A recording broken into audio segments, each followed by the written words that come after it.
Ang dila ang ugat na kasalanan mo, sabi ng babae, kahit wala itong bibig. Nagising si Isabel na pawis na pawis. Pagbangon niya kinabukasan, namamaga ang kanyang dila at mabigat itong igalaw. Sinubukan niyang magsalita pero paos ang tunog.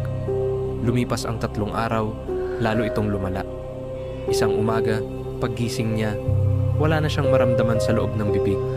Tumakbo siya sa salamin at binuka ang kanyang bibig. Wala na ang kanyang dila. Malinis ang loob, parang hindi siya kailanman nagkaroon nito. Sinubukan niyang sumigaw ngunit walang tunog na lumabas. Hangin lang ang narinig niya. Dinala siya ng kapatid niya sa ospital. Nagulat ang doktor dahil walang sugat o bakas ng pagdurugo. Parang kusang nawala ang kanyang dila. Walang paliwanag ang medisina. Sa baryo, kumalat ang balita. May nagsabing may kumulam sa kanya. May nagsabing parusa iyon sa lahat ng paninira niya. May bumigkas ng dasal laban sa kanya. Kinuha ang kanyang dila bilang kapalit ng mga salitang ipinangwasa sa niya. Hindi ito basta sakit, sabi ng matanda. Kung hihingi siya ng tawad at mapapatawad, maaaring maibalik. Pero paano siya hihingi ng tawad kung wala na siyang boses?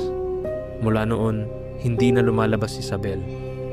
Hindi na siya nakikipag-usap kahit sa sulat. Tahimik lang siyang nakaupo sa loob ng bahay. Sa gabi, may naririnig siyang mga bulong sa dilim. Mga boses ng mga taong sinaktan niya noon. Hindi niya masagot ang mga ito. Wala siyang maipagtanggol. Isang gabi, bumalik ang panaginip. Nasa gubat siya at naroon ang babaeng walang mukha. May hawak itong bote na may laman. Sa loob, gumagalaw ang tila piraso ng laman. Doon niya nakita ang kanyang dila. "Hinahanap mo ba ito?" tanong ng babae. Lumuhod si Isabel at umiyak ng walang tunog. Ngunit ibinuhos ng babae ang laman ng bote sa lupa. Unti-unting nilamon iyon ng lupa hanggang sa tuluyang mawala. Nagising si Isabel na may luha sa pisngi. Kinabukasan, may nakitang bagong manikang nakasabit sa kanyang pinto. Wala itong bibig at tinahinang mahigpit.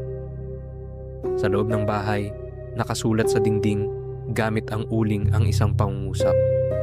Ang salitang nakakasakit ay may kapalit. At sa baryo, mas naging maingat ang mga tao sa kanilang mga sinasabi.